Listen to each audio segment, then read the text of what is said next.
I slide into the booth across from Clara, and she smiles like nothing's wrong. "You look tired," she says, tracing a finger along the rim of her coffee cup. "I'm fine," I reply, trying to keep my voice steady. "Are you really?" she presses, tilting her head. "You seem different. Distant." I stare at her, letting the silence stretch long enough that she fidgets. "I've got a lot on my mind." Clara laughs softly, the kind that used to make me melt. Now it just cuts. "Always dramatic," she says, leaning back. "You always were." I can't speak. Every lie she told, every betrayal, flashes behind my eyes, her flirting at that work party, her mocking friends with stories about me, the way she twisted my trust into a joke. I want to scream, to throw my coffee at her, but I don't. I sip mine slowly. "Clara." She looks at me, eyebrows raised. I'm leaving." Her eyes widen. "Leaving?" She chuckles nervously. "You mean, going on a trip? You're not serious, are you?" I shake my head. "No. I'm leaving. For good." Her smile falters, and she leans forward. "You're joking. You can't just leave. We can work this out. Please." I laugh, low and bitter. "Work this out? Clara, we've been working for years, and what do I have? Lies. Betrayal. Humiliation." She frowns, biting her lip. "I never humiliated you." "I didn't." "Don't lie to me," I snap, my hand trembling. "You know exactly what you did. And now, I'm done letting you control my life." Clara reaches across the table.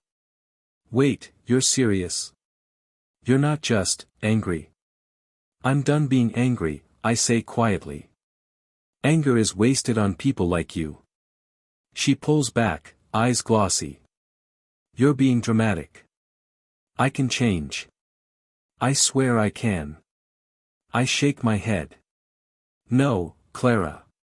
You're done changing." "I am." Her voice drops, softer now, almost pleading. "Why won't you give me a chance? After everything, can't we just talk?"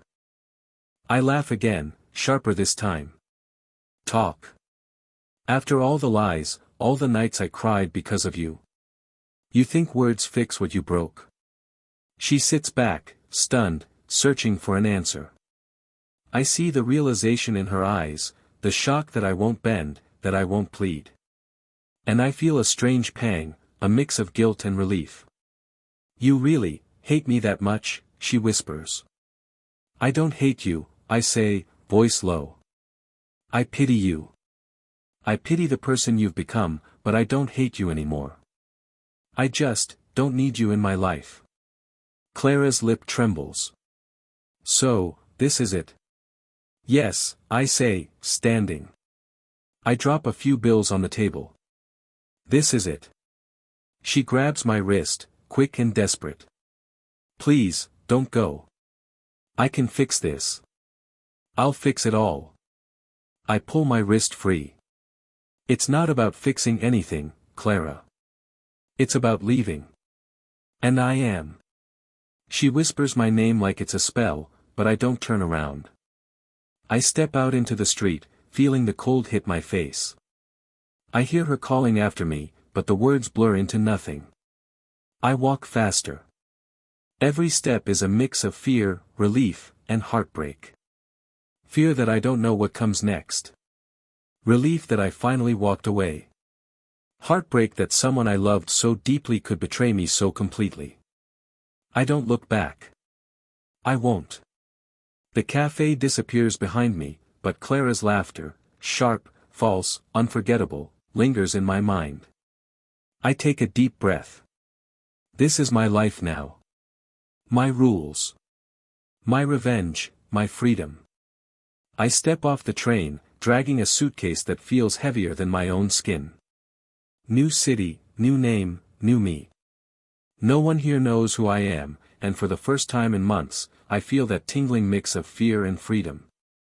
"Hey, you lost?" a voice calls out. I glance up. A guy in a leather jacket smirks at me, leaning against the wall. "Maybe. And maybe not," I reply, keeping my tone casual. He laughs. "Name's Ravi. You look like you could use a guide." I raise an eyebrow. "A guide?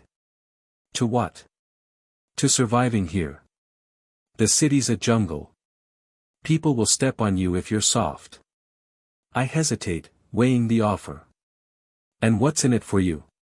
He shrugs. "I like helping lost souls. Sometimes. Mostly, I like watching them figure it out on their own. But I can give tips, tricks, survival hacks." I smirk. "Survival hacks. That's comforting." He chuckles. "Don't roll your eyes, stranger. You're new, so listen. First rule, keep your face neutral. No one can hurt what they can't read. Second rule, your past. Forget it. Your name. Forget it. Third, don't trust anyone too fast." I swallow hard, tasting a mix of relief and tension. "Sounds lonely. Lonely keeps you alive." He points at me. "You're running from someone." I glance away, letting the silence say more than words. "Maybe," I mutter. He nods, like he understands without asking questions. "Good. Smart. Keep running. But don't just run, plan. Always plan." Over the next week, I settle into a cramped apartment above a noisy street. The air smells faintly of garbage and diesel, and the walls are thin enough to hear arguments from below. Perfect anonymity. Perfect nothing. I talk to no one, order takeout, and lie in the dark, replaying Clara's smug smile. How she told our friends lies about me. How she laughed at my trust. Every memory fuels me, making the loneliness sharper but sharper with purpose. Ravi shows up one evening, knocking like he owns the place. "Time for lesson 1. I groan. Lesson 1. Yes. How not to get scammed out of your wallet in 5 minutes by street kids. He tosses a pen at me. Catch it.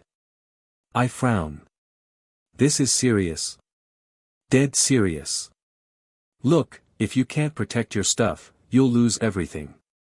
Eyes open. Body tense.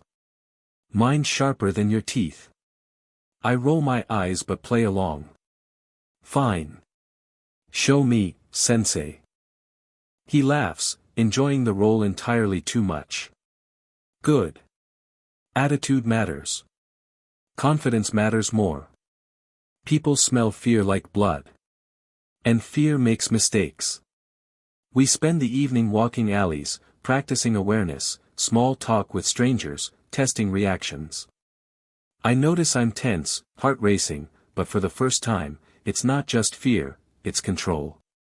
I start feeling something I haven't felt in months, power, however small. You're improving, Ravi says, smirking. You'll survive. But don't get cocky. The city humbles everyone eventually. I'm not here to survive, I say quietly, I'm here to rebuild. And maybe, one day, to take back what was stolen. He stops, eyes narrowing. Careful. Revenge is like fire. Control it, or it burns you down too. I'll control it, I say, though part of me wonders if he's right. Back in my apartment, I stare at the peeling walls and flickering light. Alone, yes, but not helpless.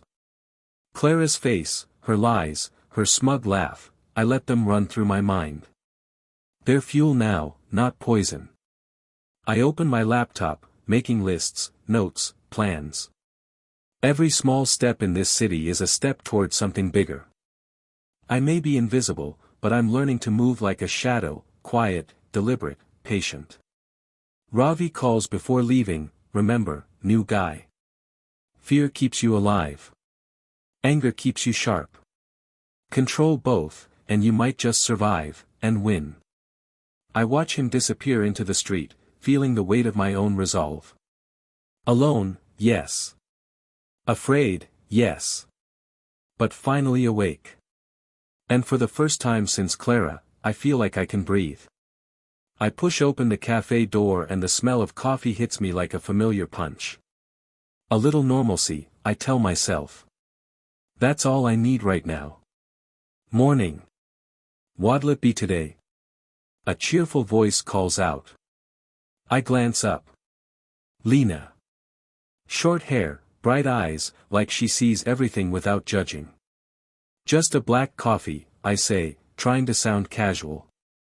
Coming right up. Extra strong for the serious guy, she teases, and I almost laugh. Almost. I find a corner, unzip my bag, and pull out my laptop. Small gigs, graphic design, copywriting, freelance jobs, I'm slowly piecing my life together. Each email I send feels like a stitch in some torn fabric.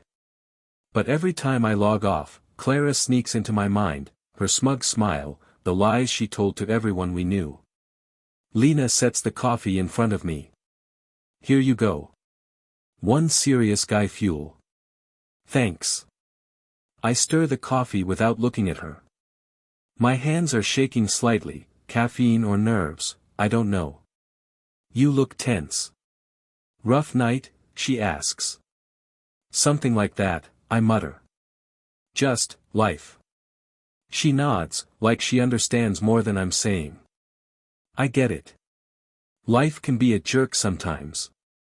I glance at her, surprised at her insight. Yeah, you could say that. She smirks. You know, talking helps. Even if it's just to spill nonsense.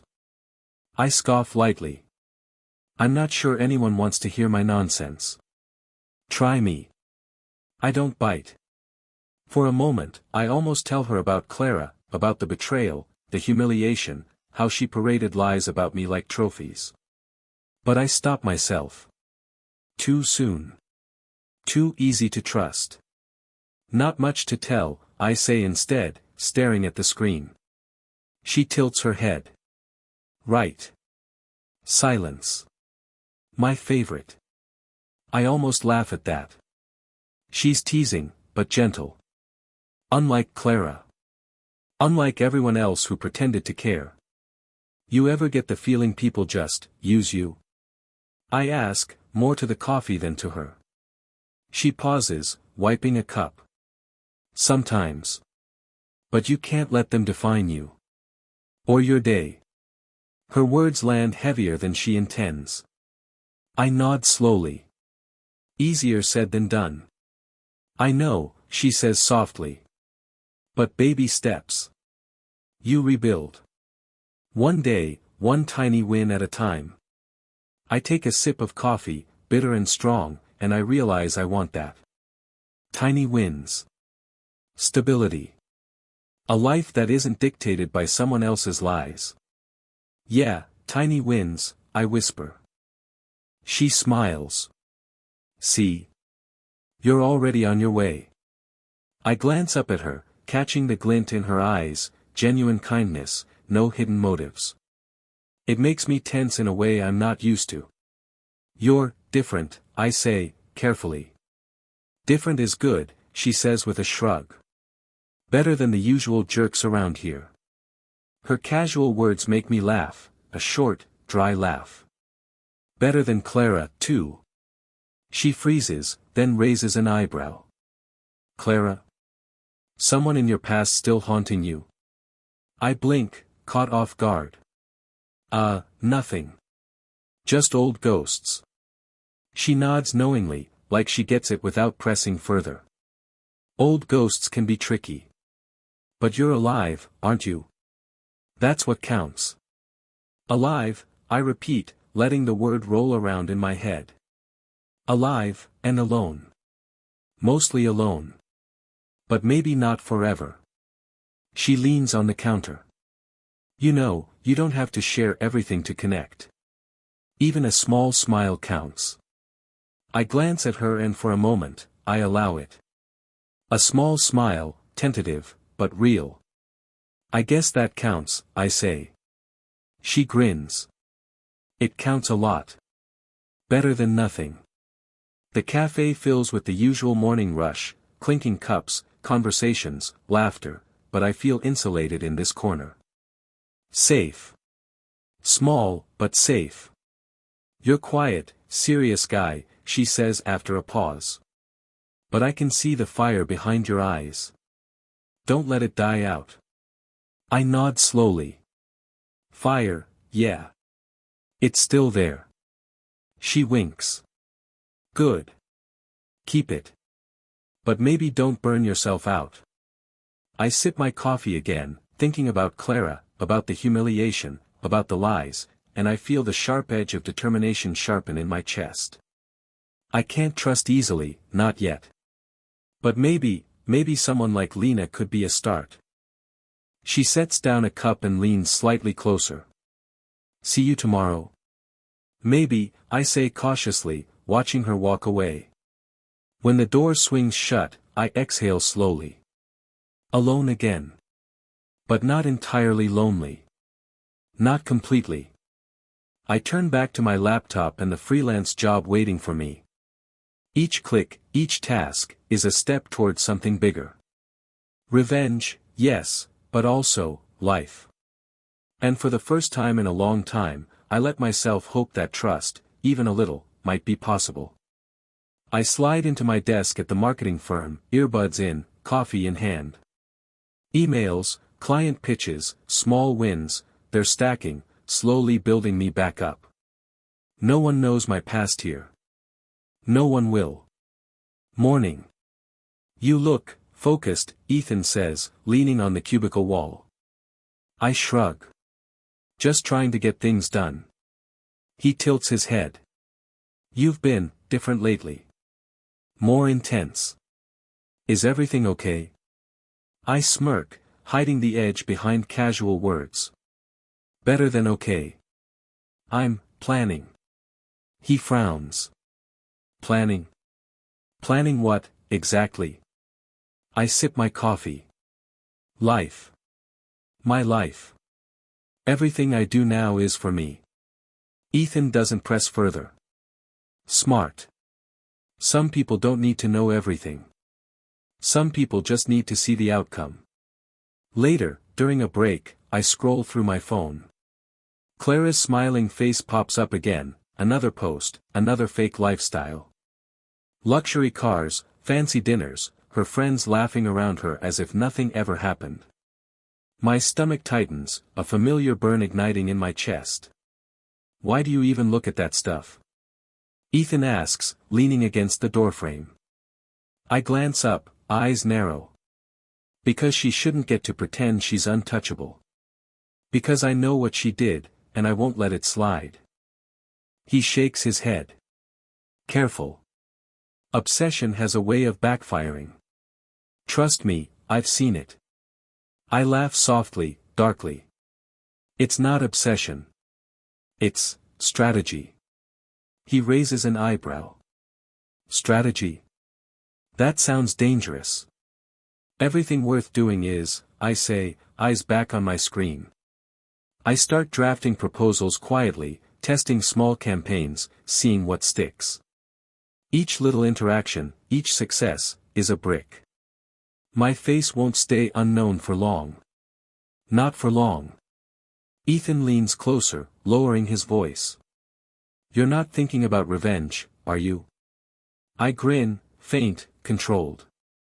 Indirect revenge. Subtle. Silent. No one has to know it's happening until it's too late. He looks skeptical but doesn't argue. Just, don't lose yourself in it. I roll my eyes. I'm fine. More than fine. Watch and learn. By afternoon, I secure a meeting with a mid-tier client, a campaign that could get me noticed beyond the office. Small steps, but momentum builds quickly. Each success tastes sweeter because it's mine, not stolen by someone else, not shadowed by Clara's lies. Later, I lean back in my chair, phone buzzing again. Another post from Clara. She's wearing designer clothes, holding a champagne glass like she's in a movie. The caption screams confidence, but I read through it. Lies. Smug lies. I mutter under my breath, enjoy your little stage while it lasts. Ethan notices. You're still thinking about her. Always, I admit. She needs to see that life isn't as perfect as she shows it. But not yet. Timing matters. He frowns. Careful, man. Timing's tricky. People get hurt, in the wrong way. I shrug. Sometimes, people need to be reminded of their own cruelty before they learn anything. By evening, I'm reviewing reports, setting up campaigns, and quietly planting seeds. Small sponsorship deals, subtle collaborations. Nothing flashy yet, but each action positions me for more. For impact. For eventual visibility. Ethan leans back, exhaling. You're really committed to this, huh? I nod, lips tight. Commitment is different from obsession. I know the line, and I'm not crossing it. Not yet. He raises an eyebrow. You're counting on karma to do some of the work. I smile faintly, a dangerous glint in my eyes. Karma's slow. I prefer speed. A little push here, a little nudge there, she won't see it coming until it hits. He shakes his head again. One day, it's going to hit you too if you're not careful. Maybe, I admit. But that's a risk I'm willing to take. I glance around the office, coworkers chatting, typing, unaware of the small empire I'm quietly constructing. Invisible threads tying me to opportunities, each one nudging me closer to the day Clara will realize the consequences of underestimating me. I catch myself smiling, faintly, a mix of satisfaction and suppressed rage. The fire that Clara once tried to snuff out is roaring again, but now it's focused, controlled. Purposeful. Ethan watches me, silent, probably wondering if I'm sane. Maybe I'm not. But I'm alive, I'm moving forward, and for the first time in a long time, I feel like I'm in charge of my story. Not Clara. Not anyone. Me. I check my calendar, make notes, and plan. Small moves today, bigger ones tomorrow. Each step measured, precise. She won't know until it's too late. And when she does, she'll remember exactly who she betrayed. Morning, superstar, Lena says, sliding a cup of coffee across my desk. I glance up, smirking. Superstar, huh? Didn't know I'd earned that title yet. You've been late nights all week. People notice, she says, leaning on the desk. And you're glowing, intense, like a human laser. Laser, huh? I prefer focused, I reply, tapping my pen against my notebook. Lasers get results. She laughs, shaking her head. Focused, intense, and mysterious. Classic you. I roll my eyes. Mysterious is exhausting. Exhausting or alluring, she teases. I groan. Why do you make this sound like flirting? Maybe because it is, she says, eyes gleaming. I can't help the faint smile tugging at my lips. I sip my coffee, keeping my voice casual. Let's stick to business before you distract me completely. She leans closer. Business, huh? Always the workaholic. Ever think about life outside deadlines? I glance at her, eyes narrowing playfully. Life outside deadlines is dangerous territory. You might distract me. She tilts her head. Dangerous? Or maybe fun? I shake my head, laughing softly. Fun. Not my style right now.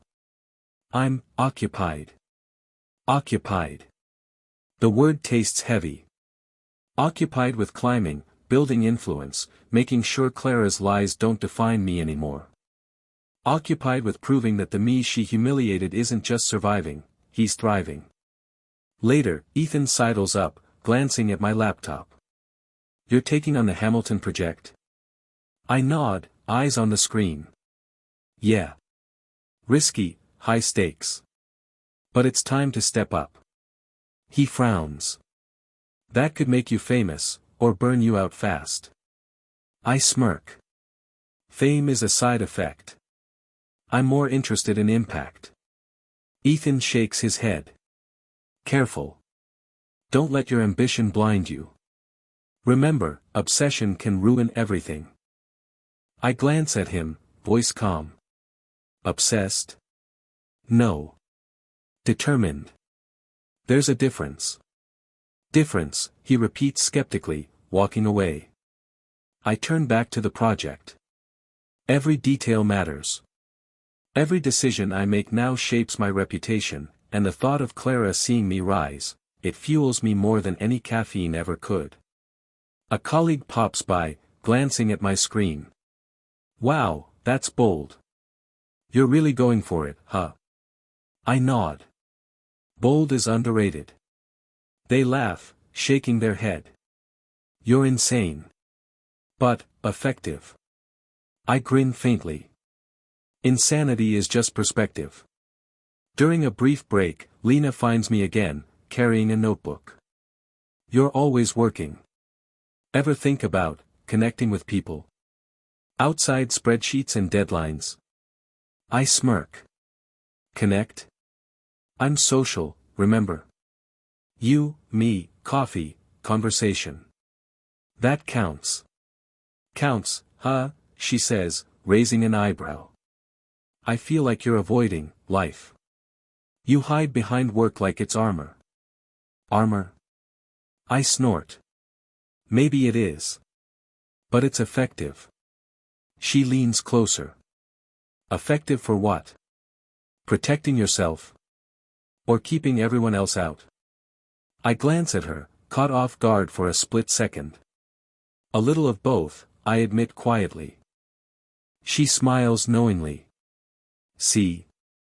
You crave connection, even if you won't admit it. You just don't trust easily. I chuckle, trying to deflect. Trust is overrated. I prefer control. Control is lonely, she says softly. Even if it feels powerful.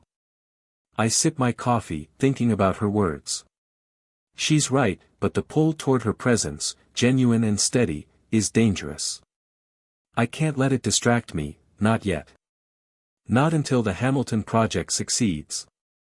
Not until Clara sees that the person she mocked isn't just surviving, he's thriving. The phone buzzes with an email notification. Another minor media outlet wants a quote about the campaign. Another opportunity to increase visibility. I glance at Lena. Looks like the work is starting to show. Her eyes sparkle. See? People notice talent. Not just you, but your drive. You're making waves. I smirk, leaning back. Waves can become tsunamis. Just don't drown yourself in them, she says, half teasing, half serious. I chuckle, but inside, I feel the simmering mix of ambition and restrained rage. Each step forward is a reminder, Clara underestimated me. She thought my life would crumble without her lies controlling the narrative. She was wrong. That night, I'm alone in my apartment, laptop open, coffee gone cold. I review the campaign, tweak details, and map out interviews. Minor media spots first, then bigger outlets. Quietly, meticulously. Visibility grows. Influence grows. My face will be recognized before long, and Clara will see it. I pause, staring at the screen. Every small victory, every careful step, feels like a stitch in a new life, one Clara cannot unravel. Lena's words echo, even if it feels powerful, control is lonely. I smile faintly to myself. Yes, lonely, but necessary. My empire is rising slowly, deliberately. Fame, recognition, revenge, all in precise doses. And somewhere deep inside, I feel a pull toward something more. Genuine connection, trust, maybe even love. Dangerous thought. But it's there. A quiet ember amidst the fire of ambition.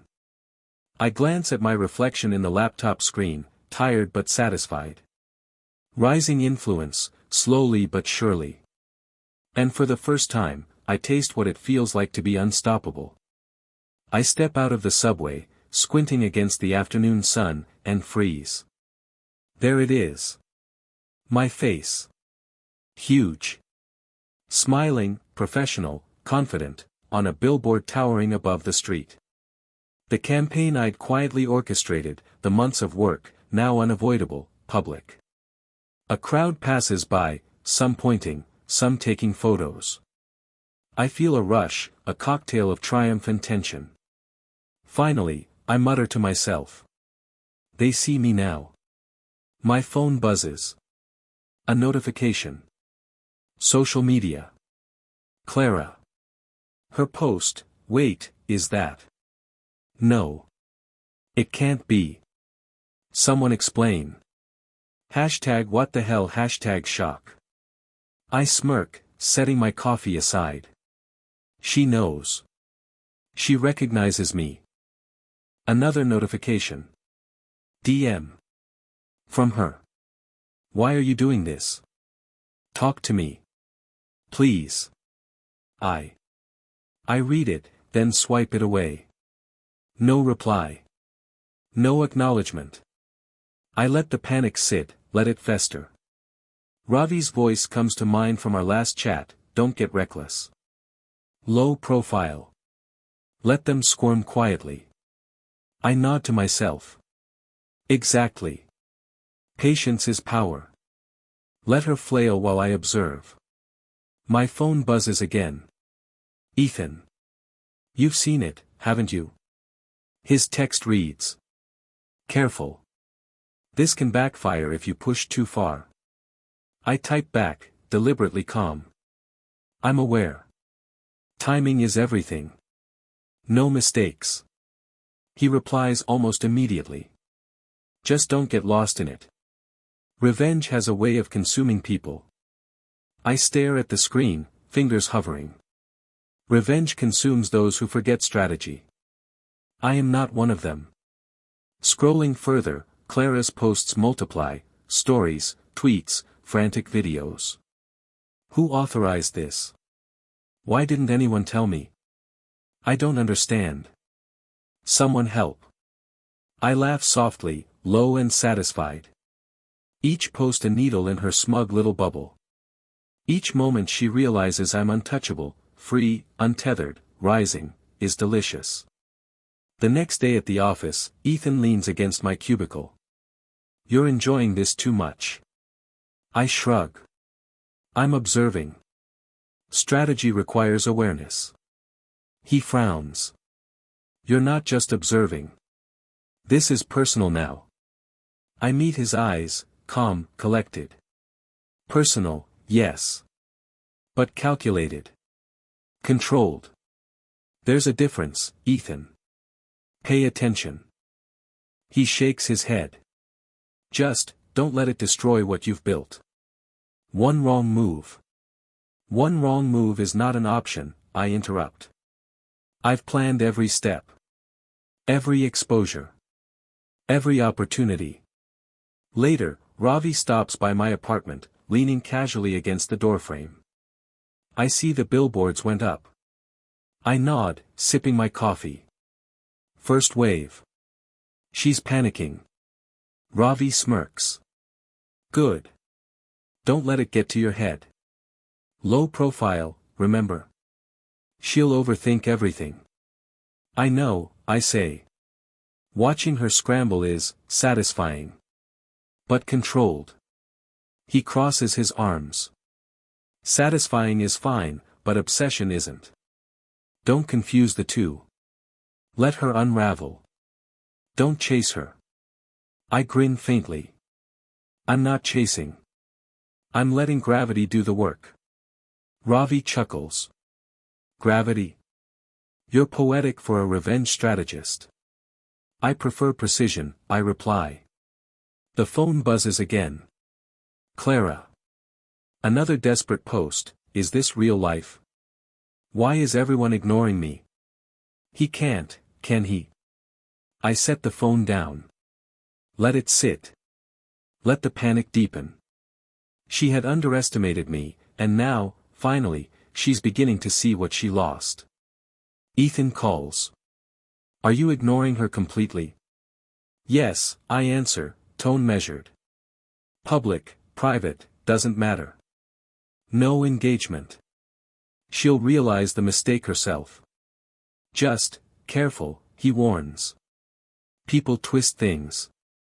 She could retaliate in ways you don't expect. I lean back, calm. I've anticipated every angle. Every possible reaction. I control this narrative. Ravi's advice echoes again, let them squirm. Quietly. That's the sweet spot. I glance at the window, seeing my reflection faintly.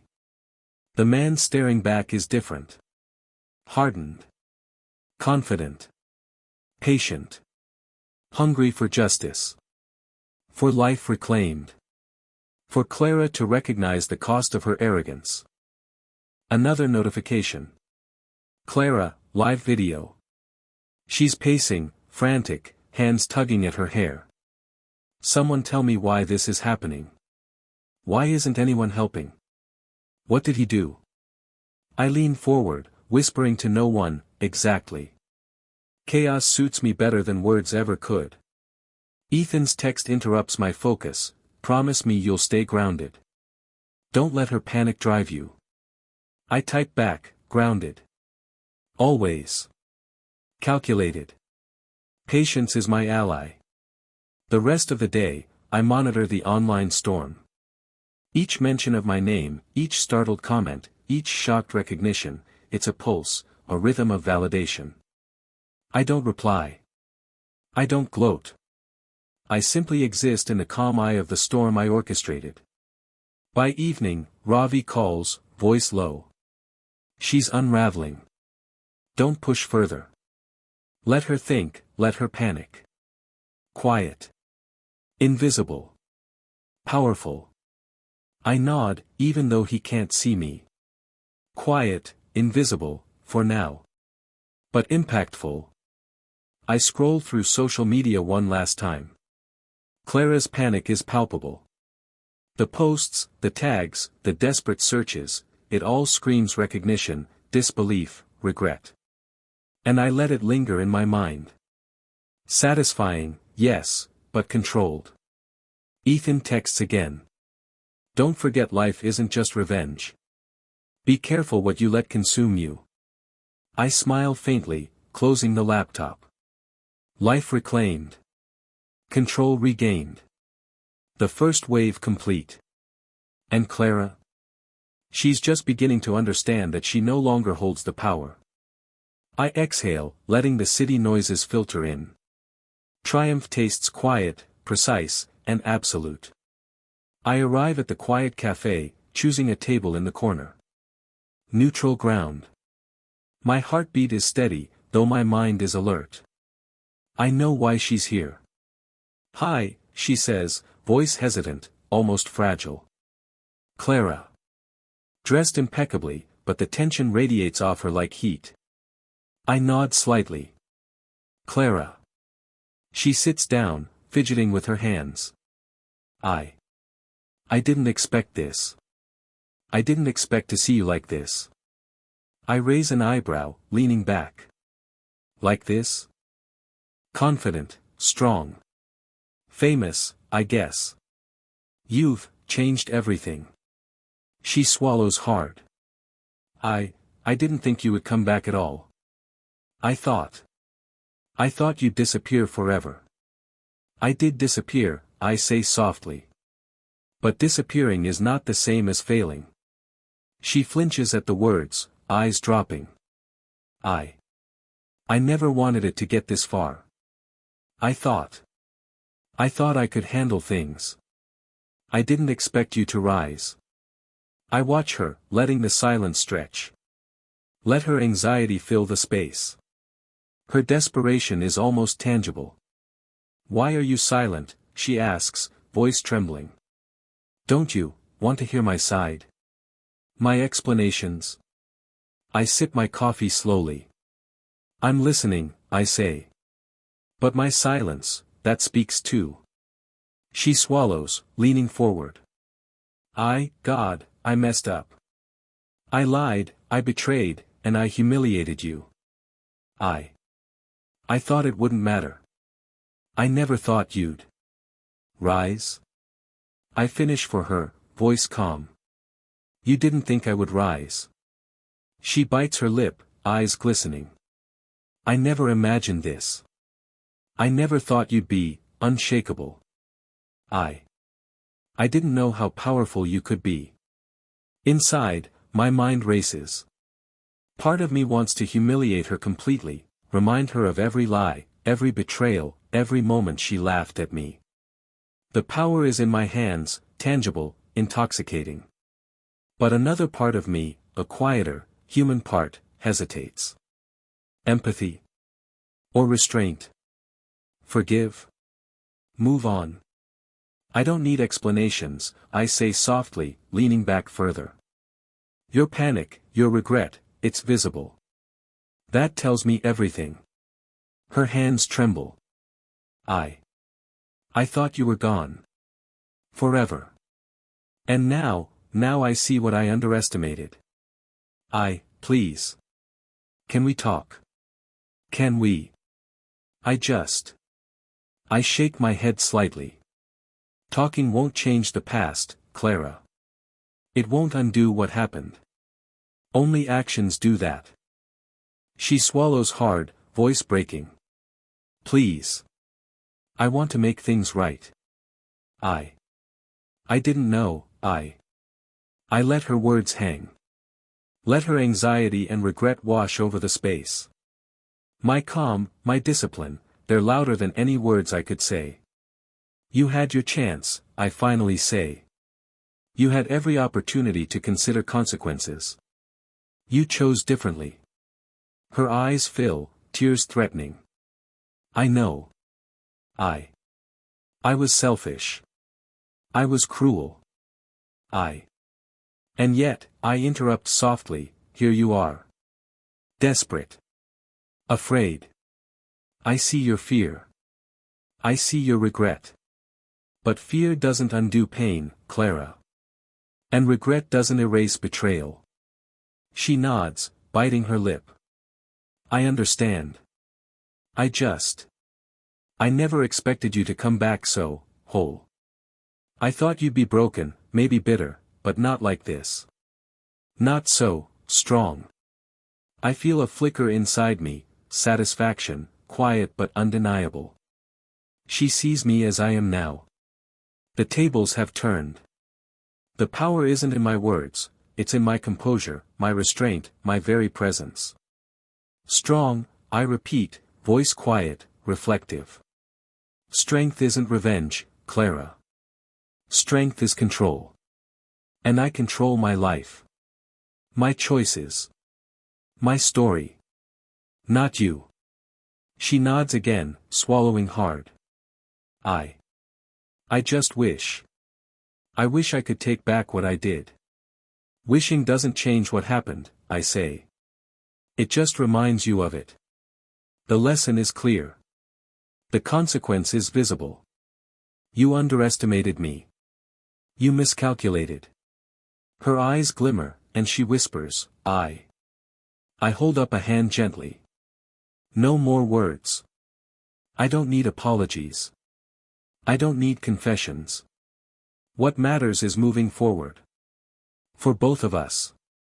She blinks, shocked, but nods slowly.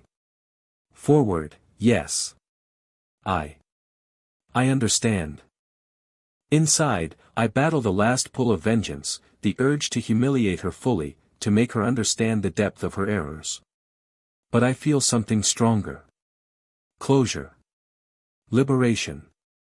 Peace. You underestimated me, I continue, calm, almost gentle. That's the lesson. Learn it. Move on. Don't follow me, don't try to contact me again. Your path is yours. Mine is mine. She swallows, tears threatening, nods again. I will. I promise. I stand, placing a few bills on the table. Goodbye, Clara. This is the end. For both of us. She sits there, silent, processing. I feel no triumphal glee, only clarity.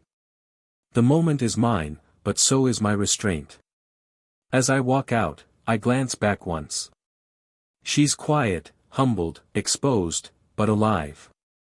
Vulnerable, but learning. The power is not in revenge. The power is in control. In discipline. In knowing when to act, and when to walk away. Outside, the city hums around me. I breathe deeply, feeling the weight lift, the tension ease. Moral dilemma resolved, not through humiliation, not through cruelty, but through presence, restraint, and self-awareness. And finally, I feel free. I glance at my phone while sipping coffee, scrolling casually. Notifications about Clara pop up again. Her accounts are quiet, then frantic, then quiet again. Partnerships falling through. Friends distancing. Public image tarnished. I let it wash over me without glee, just observation. Karma is doing its work. Still checking. Lena asks softly, sliding into the seat opposite me. I look up, smile faintly. Just, noticing how things unfold. It's not my doing, really. Just, timing. She tilts her head, eyes curious. Timing? Or patience? Both, I admit. Revenge isn't always action. Sometimes it's, watching the natural consequences take effect. She nods slowly. I can't imagine that. Watching someone unravel, even if they deserve it. I shrug, stirring my coffee. It's not pleasure. Not really. It's satisfaction in the universe's balance. Seeing fairness restored without lifting a finger. That's powerful. She laughs softly. You make it sound poetic. Poetry is just truth in disguise, I say quietly, eyes on the window. Truth and timing. The cafe is quiet, hum of background chatter around us. I feel comfortable here, for the first time in a long while, sharing a table, not hiding behind ambition. You know, Lena says, voice gentle, you don't have to carry everything alone. You could let someone in. Even a little. I look at her, surprised at the softness in her tone. Let someone in. That's complicated. Trust doesn't come easy. I get that, she says. But trust is a risk worth taking. Sometimes it helps you grow, not just heal. I swallow, thinking of the months of rebuilding, planning, hiding, rising. And yet, there's a pull toward her. Something genuine, steady. Not manipulative. Not false. Real. Maybe you're right, I say slowly. Maybe. I could try. Her eyes light up faintly. Try what? Sharing, I admit. Not everything. Not yet. But, opening up. Testing the waters. She smiles softly, placing her hand near mine. One step at a time. That's all anyone can ask. I nod, hesitant but willing. I'll start small. She leans back, content. Good. You deserve someone to see who you really are, not the version they fear or envy. I glance back at my phone. Clara's accounts are now almost silent. A few whispers online, speculation. Friends have turned. Partnerships collapsed. Her empire, built on manipulation and lies, crumbling without interference. I feel a faint tug, pity, maybe. And vindication. Not satisfaction born from cruelty, but from knowing justice, subtle and natural, has arrived. Do you ever think about her? Lena asks quietly. Sometimes, I admit. But it's detached now. She made her choices. I made mine. The difference is mine actually worked, hers didn't. She nods. That's fair. And you survived it. I smile faintly, eyes softening. More than survived. I grew. I rebuilt. I understand more now. Strength isn't in retaliation. It's in resilience. Control. Patience. And knowing when to act, and when to let life act for you. She reaches out, brushing her fingers against mine. And here I thought you only thrived on revenge. I chuckle softly. Revenge is sweet in theory. But the real growth? That's sweeter. Seeing your life rebuilt, unshaken. That's power. She laughs lightly, shaking her head. You're impossible. I prefer, precise, I say. Calculated. Effective. The conversation drifts, but it's warm. Not tense. Not forced. I share small pieces of my past, the betrayal, the humiliation, the vanishing act. Each piece measured, just enough for her to understand, but not enough to burden her. I never knew, she whispers at one point. That's a lot to carry alone.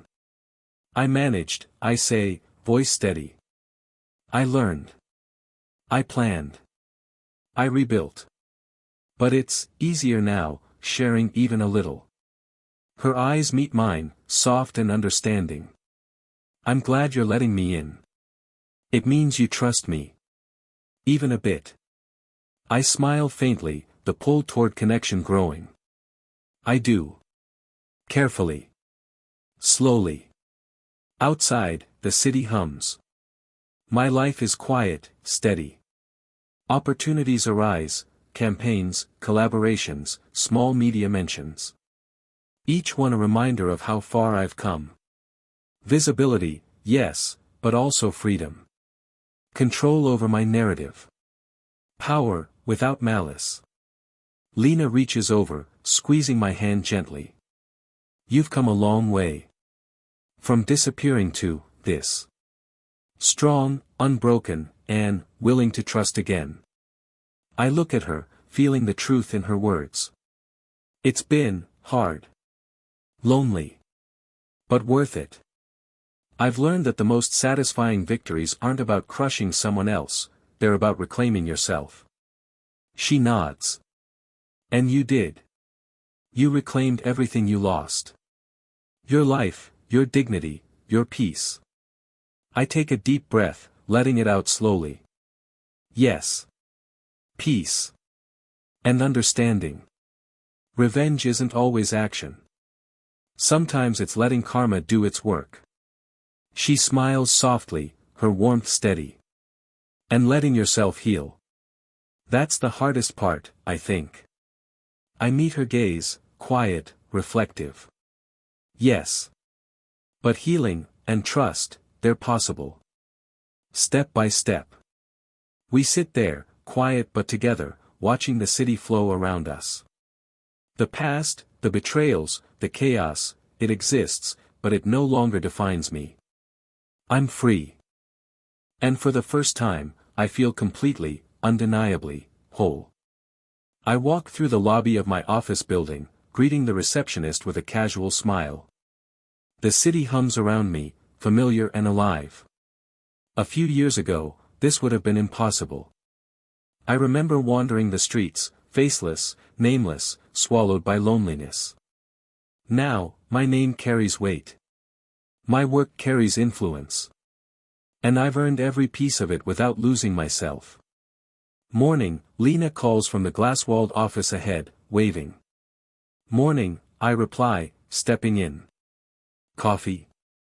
Already on the desk, she says, smiling. I take it you didn't sleep in, despite finishing that project last night. I chuckle. Ambition has its perks. Sleep is negotiable. She laughs softly. You've come a long way. From the guy who disappeared and built an empire quietly. I had to, I admit, setting my bag down. Disappearing wasn't just about escape, it was about rebuilding.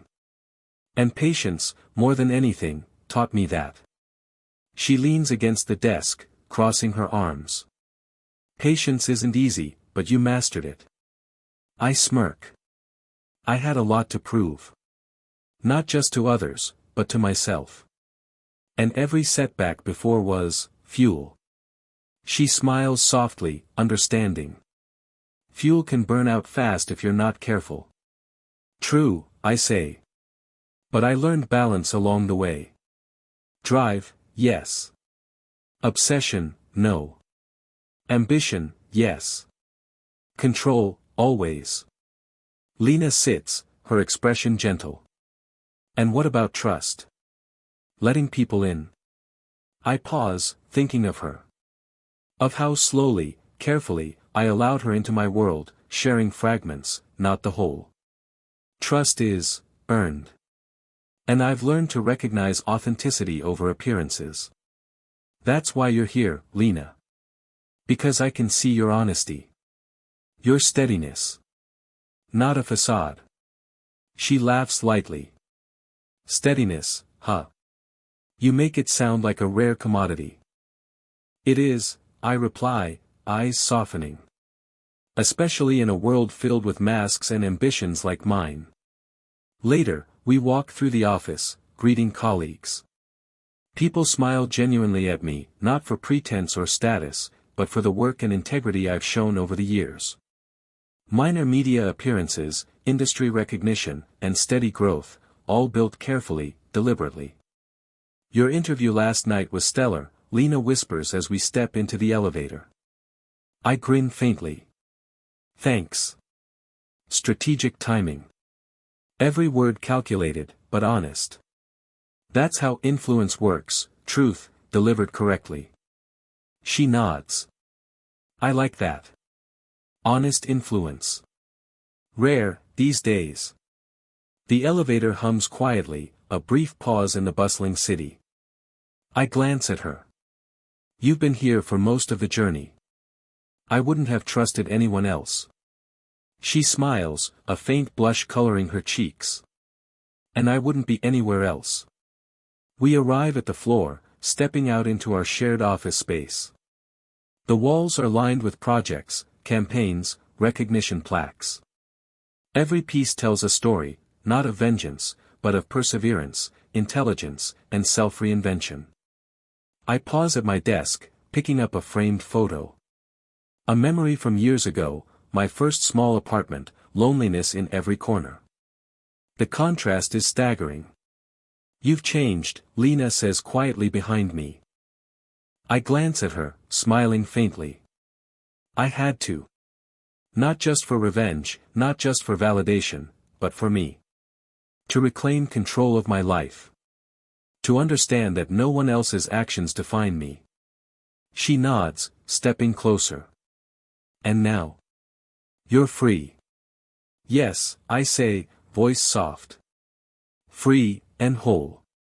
The phone buzzes, another request for a feature article. Another opportunity to speak about my career, influence, and strategies. I glance at it, then back at Lena. Not today, I say. I'll choose my moments. I've learned patience in everything, revenge, growth, recognition. Nothing rushes me anymore. She smiles, reaching for my hand. And you're happy? I am, I admit.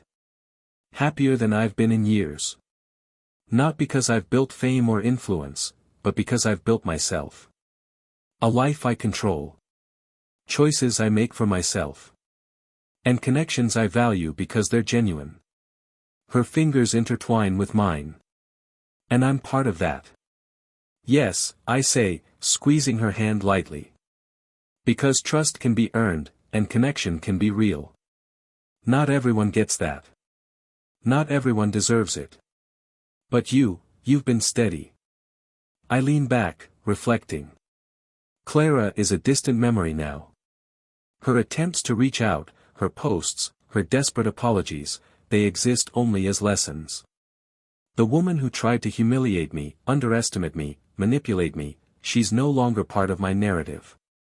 Her chaos no longer touches me. You've forgiven her? Lena asks quietly, sensing my thoughts. I shake my head, smiling faintly. Forgiveness isn't necessary anymore. Recognition is. Recognition that her choices were hers. Mine were mine. And the outcome speaks for itself. She nods. Powerful. And mature. I lean forward, resting my elbows on the desk. I've learned that true victory isn't in revenge. It's in reclaiming life. Freedom. Stability. Peace. Letting the past exist where it belongs, behind me. Do you ever miss the chaos? She asks softly, teasing but curious. I laugh lightly. Chaos is intoxicating. But I've learned I prefer calm now. Calm with intention. Calm with someone I trust. Calm where my energy is spent on growth, not grudges. Her hand finds mine again. And me? You're intentional, I reply quietly, eyes meeting hers. Steady. Real. Part of the calm I choose every day. And I'm grateful for that.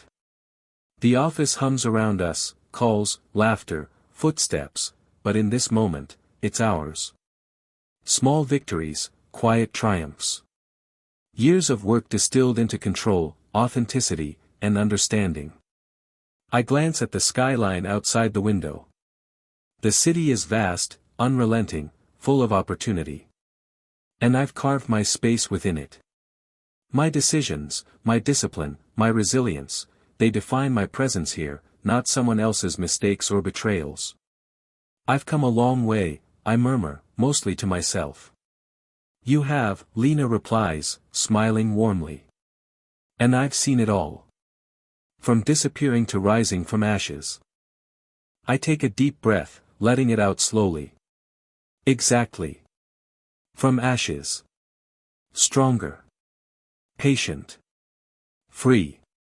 She squeezes my hand. And ready for whatever comes next.